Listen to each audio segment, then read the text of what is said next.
तो अभी हम पढ़ेंगे ये क्वेश्चन जिसमें बताया गया है main problems and limitations involve in the process of human resource planning. ठीक है, क्या क्या प्रॉब्लम्स हम पढ़ेंगे जो कि किस में इन्वॉल्व है। ह्यूमन रिसोर्स प्लानिंग करते टाइम बहुत सारी प्रॉब्लम्स, बहुत सारी लिमिटेशंस है ह्यूमन रिसोर्स प्लानिंग के भी, तो वही हम इधर पढ़ेंगे। तो फर्स्ट पॉइंट क्या दिया है हमें, employ resistance. Employ resistance means क्या, एम्प्लॉय रोकते हैं इसे। ह्यूमन रिसोर्स प्लानिंग को कौन रुकावट बनता है, एम्प्लॉयज। कैसे, देखो, many of the employees in India do not have faith in adopting the man power planning. India में बहुत सारे एम्प्लॉयज ऐसे हैं जो लोग क्या नहीं करते, जिन लोगों को विश्वास नहीं है। बहुत सारे employees, most of the employees in India do not have faith. Faith मतलब विश्वास नहीं है in adopting the man power planning. Man power planning करने में उन एम्प्लॉयज का विश्वास नहीं है एज अ स्ट्रेटेजी की। जैसे मैन पावर प्लानिंग करने में कुछ एम्प्लॉयज़ का फेथ नहीं है टू अचीव द ऑब्जेक्टिव्स। उनका ऐसा मानना है कि इस तरीके से ऑब्जेक्टिव अचीव नहीं हो सकता ह्यूमन रिसोर्स प्लानिंग करके। तो many business houses are planning to adopt more and more scientific technique. इस वजह से बहुत सारे मैनी बिजनेस हाउसेज आर अलग अलग तरीके की टेक्निक से यूज़ कर रहे हैं, साइंटिफिक टेक्निक यूज़ कर रहे हैं and using the human resources और मैन पावर इस तरीके से यूज़ कर रहे हैं with as much as care as they give to the physical and the financial resources. जितना वो फाइनेंशियल और फिजिकल रिसोर्सेज को यूज़ कर रहे हैं उतना ही वो यूज़ मैन पावर रिसोर्सेज को कर रहे हैं। मीन्स जितना यूटिलाइजेशन मैन पावर से हो सकता है उतना यूटिलाइजेशन नहीं कर रहे, क्योंकि एम्प्लॉयज़ इस बात के अगेंस्ट है। Employees and the trade unions feel that, employees और ट्रेड यूनियन क्या फील करते हैं, that due to the widespread unemployment people will be available. Employees and trade unions feel that due to the widespread unemployment, बहुत ज़्यादा बेरोजगारी बढ़ने की वजह से people will be available for the jobs as and when required. जहाँ पे लोगों को जरूरत रहेगी, मतलब जहाँ पर भी वैकेंसी होगी वहाँ पर लोग इमीडिएटली आ जाएंगे, क्योंकि पॉपुलेशन बहुत ज़्यादा है और बेरोजगारी भी बहुत ज़्यादा है, इंडिया में अनएम्प्लॉयमेंट बहुत ज़्यादा है। तो इस वजह से एम्प्लॉयज़ में also resist resource planning feel that it increases the cost of the man power. तो मीन्स वो खुद की सुरक्षा के लिए क्या करते हैं, मैन पावर प्लानिंग को मतलब उसके अगेंस्ट है, मैन पावर प्लानिंग के अगेंस्ट है। क्योंकि अगर मैन पावर प्लानिंग करेंगे, ज़्यादा एम्प्लॉयज़ को हायर करेंगे तो उनकी जॉब को खतरा है। इस वजह से एम्प्लॉयज़ क्या करते हैं, रेजिस्ट करते हैं मैन पावर प्लानिंग को।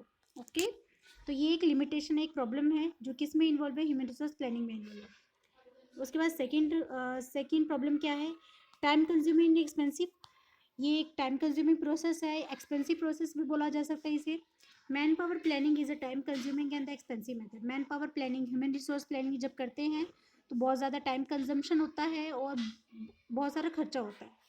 A good deal of time and cost are involved in data collection and the forecasting। जब ये डिटेल में देखा जाता है कि कितने एम्प्लॉयज़ लगेंगे, कहाँ कहाँ पे लगेंगे, कहाँ कहाँ से हम रेज कर सकते हैं एम्प्लॉयज़ को, तो उसमें बहुत ज़्यादा टाइम जाता है और बहुत ज़्यादा खर्चा लगता है। अनसर्टेनिटीज़, मतलब uncertainties means which is not certain, जो फिक्स नहीं होता उसे बोलते हैं uncertainties. Absenteeism in India, absenteeism means क्या, एम्प्लॉयज़ हमेशा एब्सेंट रहते हैं फर्म्स में से। ठीक है, तो absenteeism in India is quite high, absenteeism in India is quite high and trend shows that. और अभी तक का जो देखने को मिला है डाटा, उसके से क्या ट्रेंड दिखने को मिलता है, that it has increase in the past few years with the result that it has assumed considerable magnitude in the determining the man power requirement. Absenteeism इतना बढ़ चुका है कि मतलब कभी भी कुछ कोई भी एम्प्लॉय जा सकता है। तो मतलब आप जो फोरकास्टिंग करते हैं ह्यूमन रिसोर्स प्लानिंग करने के टाइम पे कि हमें फ्यूचर में इतनी मैन पावर की रिक्वायरमेंट होगी, तो वो सही से पता नहीं किया जा सकता, क्योंकि कभी भी कोई भी एम्प्लॉय क्या कर रहा है, एम्प्लॉय टर्नओवर ज़्यादा है, एब्सेंटिज्म ज़्यादा है, इस वजह से विच इज़ कुछ भी सर्टेन नहीं है, तो मैन पावर कितनी लगेगी ये पता नहीं किया जा सकता। तो ये भी एक लिमिटेशन है ह्यूमन रिसोर्स प्लानिंग का। मीन्स जो भी गैसेस लगाए जाते हैं, जो भी फोरकास्टिंग की जाती है, वो ज़रूरी नहीं कि 100% परफेक्ट हो। इस वजह से ये एक लिमिटेशन है। फिर फोर्थ पॉइंट क्या है, फोर्थ लिमिटेशन है हमारी inefficient information system.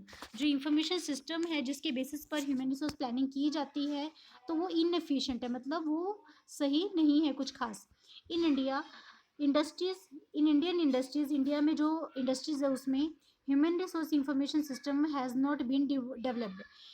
Information system सही कुछ खास नहीं है।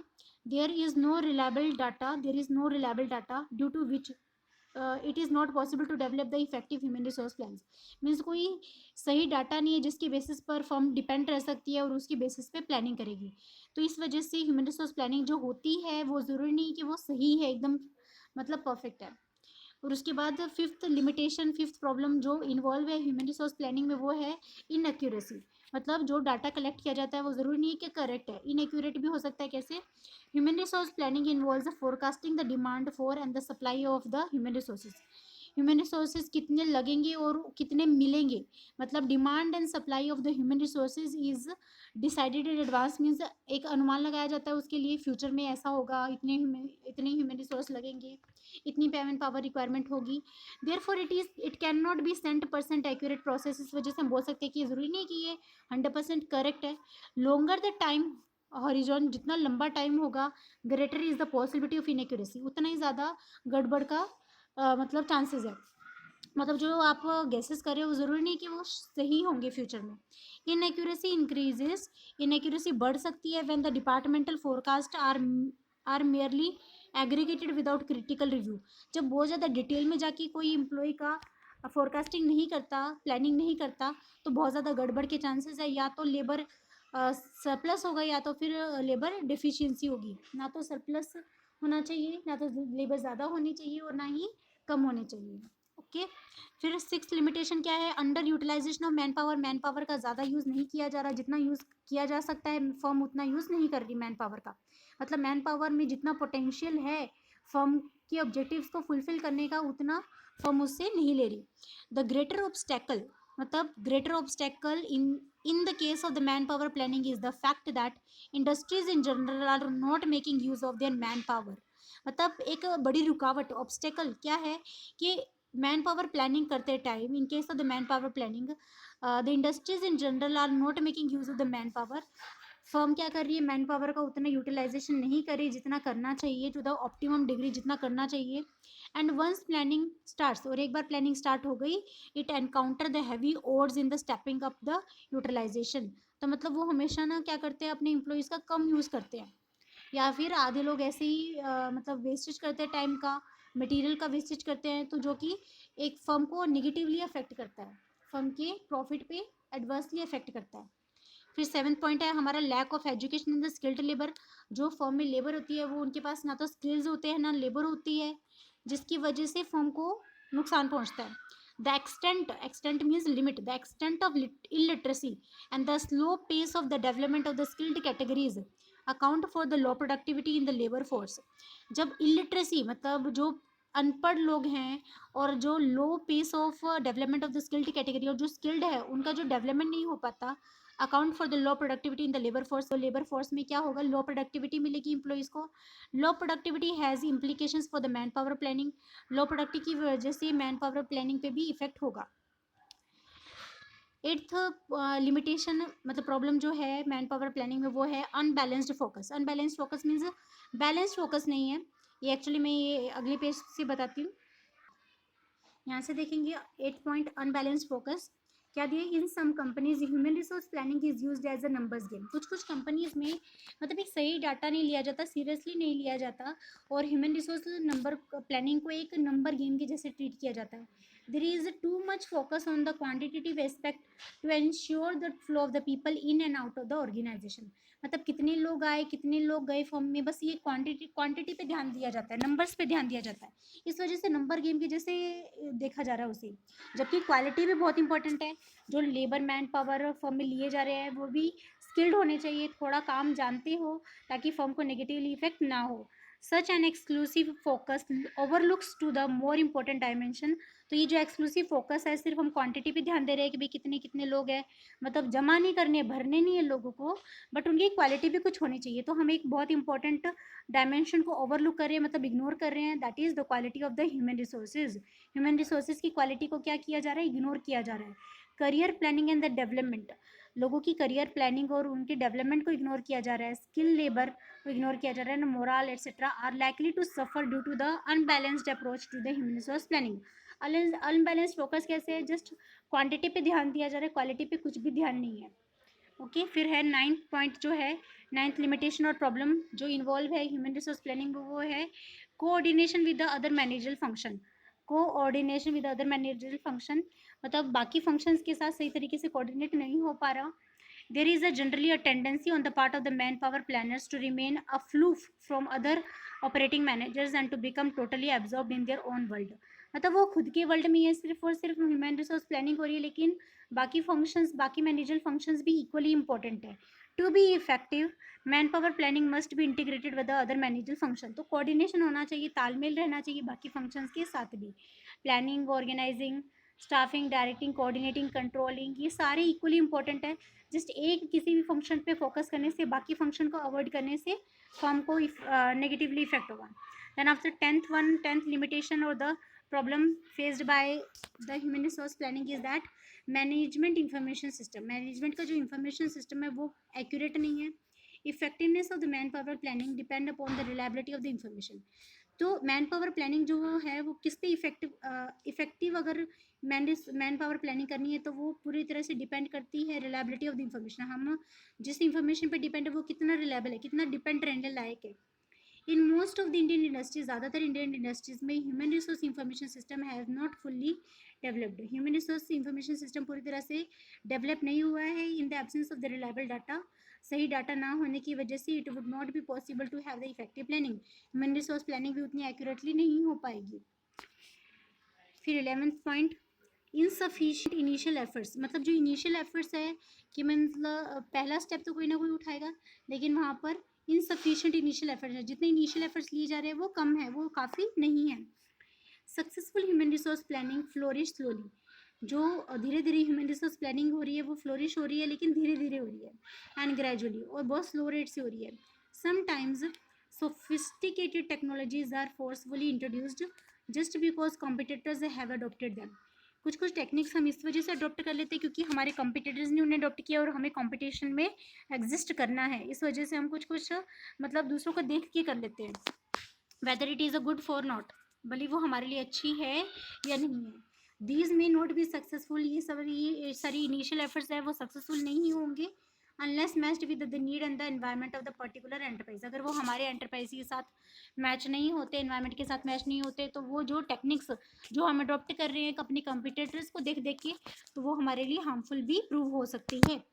फिर 12th पॉइंट क्या है, support of the top management. Top management का सपोर्ट है. मैन पावर मतलब होना चाहिए टॉप मैनेजमेंट का.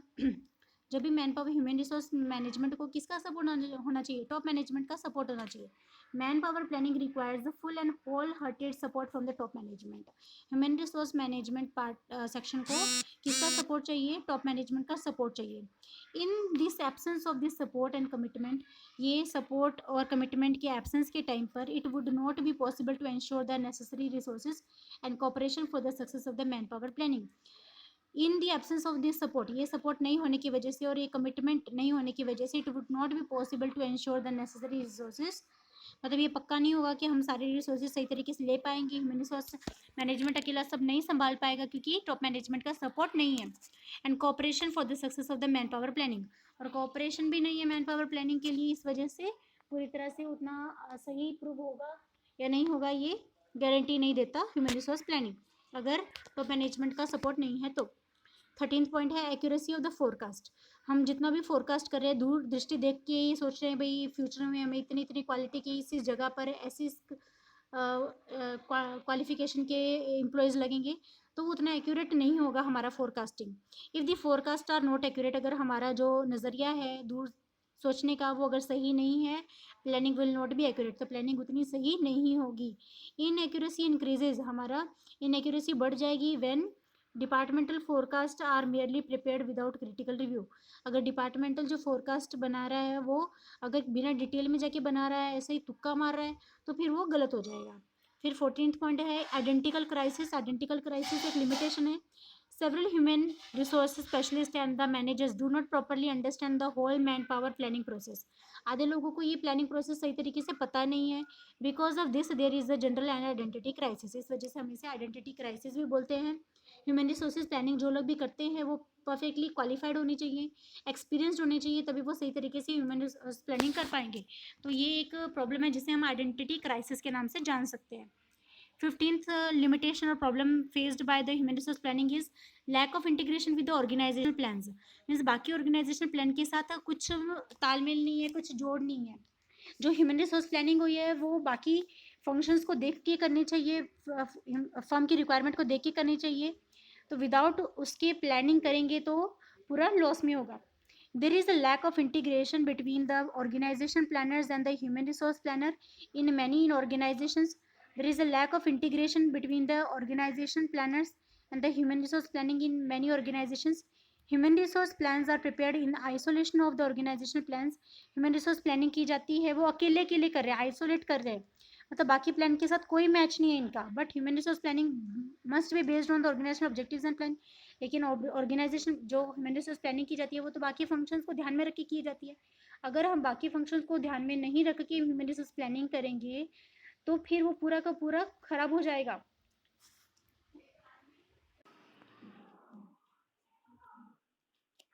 तो ये लास्ट 16th पॉइंट क्या है, 16th लिमिटेशन और प्रॉब्लम है इम्प्रॉपर एक्चुअलाइजेशन. जो प्रॉपर तरीके से एक्चुअलाइजेशन नहीं हो पाता, जो प्लान बनाया गया वो प्रॉपर तरीके से इम्प्लीमेंट नहीं हो पाता, लागू नहीं हो पाता.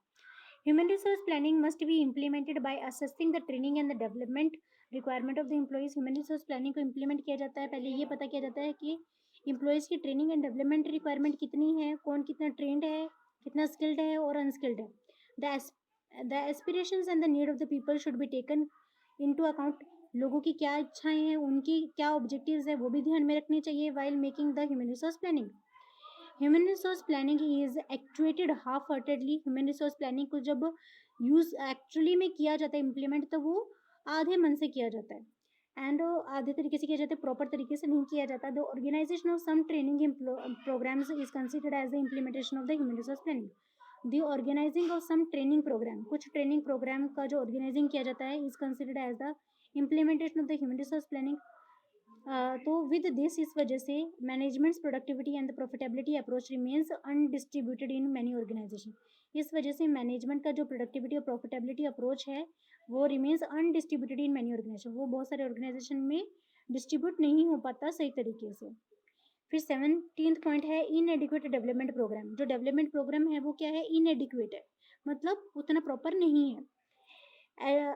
Human resource planning needs implementation of the program such as the career planning. Human resource planning करते टाइम बहुत सारे प्रोग्राम को इम्प्लीमेंट करना चाहिए, जैसे करियर प्लानिंग, एम्प्लॉयज़ का भी करियर डेवलप होना चाहिए, ऑन द जॉब ट्रेनिंग, और जॉब पे रह के ट्रेनिंग देनी चाहिए उन्हें, अंडर स्टडी एंड ऑल, है ना. डेवलपमेंट प्रोग्राम देने चाहिए. MBO means MBO means MBO MBO था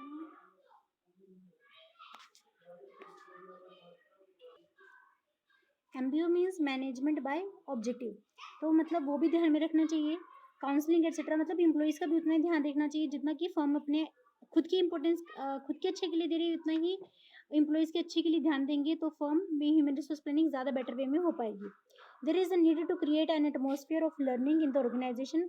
ऑर्गेनाइजेशन में एक हेल्दी एनवायरनमेंट बनाना चाहिए जहाँ पर इम्प्लॉयज़ भी नई नई चीज़ें सीख सकें. In reality, human resource programs are confined to the classroom lectures and expected results are not coming out of this approach. और रियलिटी में क्या है, ह्यूमन रिसोर्स प्रोग्राम्स को उन्हें जो ट्रेनिंग दी जाती है जस्ट क्लासरूम लेक्चर हो जाते हैं और उतना एक्सपेक्टेड रिजल्ट नहीं मिल पाता. तो उन्हें एक अच्छे तरीके से प्रोग्राम देनी चाहिए, on the job training end of the job training, सब तरीके से उन्हें ट्रेनिंग देनी चाहिए, उनका करियर डेवलपमेंट करना चाहिए, तो फिर ह्यूमन रिसोर्स प्लानिंग ज़्यादा अच्छे तरीके से हो पाएगा.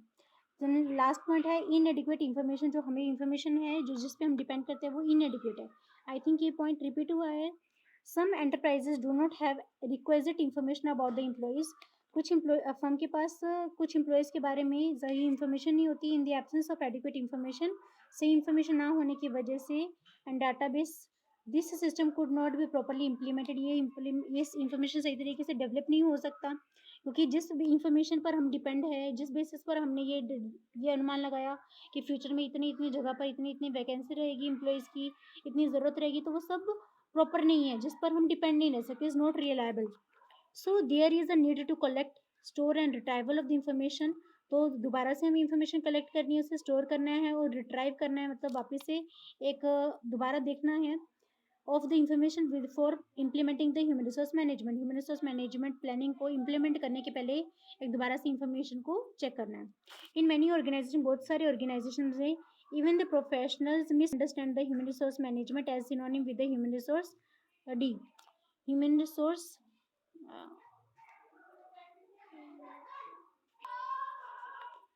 In many organizations, even the professional misunderstand the human resource management as synonym with the human resource development.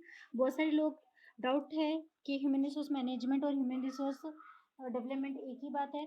तो some classroom training programmes are generally arrange, कुछ क्लासरूम प्रोग्राम अरेंज किए जाते हैं, ट्रेनिंग प्रोग्राम अरेंज किए जाते हैं which are called the human resource development programme, तो उसे ह्यूमन रिसोर्स डेवलपमेंट प्रोग्राम बोलते हैं।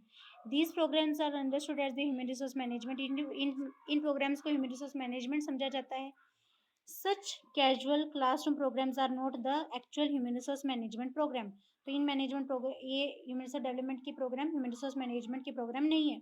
तो ये सारी लिमिटेशंस है एज अ रिजल्ट और in the process of human resource planning. तो दैट्स ऑल।